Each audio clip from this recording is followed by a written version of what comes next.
In the last chapter, we looked at the theme editor and we found that we can edit a theme's files directly. Now we're going to see that we can do the same thing with plugins.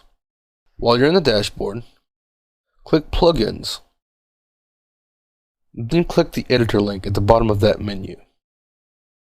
The page will load into the editor, displaying the first file of the first plugin that you've got installed in alphabetical order. Again, if you're not a programmer, this won't mean much to you. This is PHP code, and unless you know what you're doing, you should never touch this, as it will break the plugin and your site.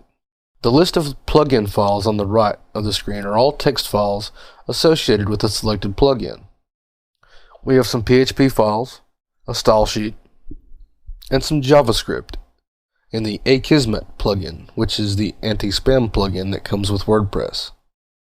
We also have the readme.txt file, which contains the description, installation instructions, usage instructions, and changelog of the plugin. These instructions are mainly outdated, but for other plugins they may be more useful. Sometimes this README file will give helpful information on sections of the code that one may want to change, so always reference the README file before doing any work in the plugin's code. The README file may contain some of the information you need, but for more comprehensive documentation about the code you're looking at, you should reference the documentation found here. This box lists all the functions in use by this particular file. If you select one and click Lookup, you're taken to the WordPress programming documentation about that function. From here, you can see what the function does, any argument it takes, and how to use it in context. It should be noted that any changes to a plugin's files will be overwritten anytime you update the plugin. So if there are custom changes, make sure you back up your plugin before updating it so that you can reinstitute those changes in the updated plugin.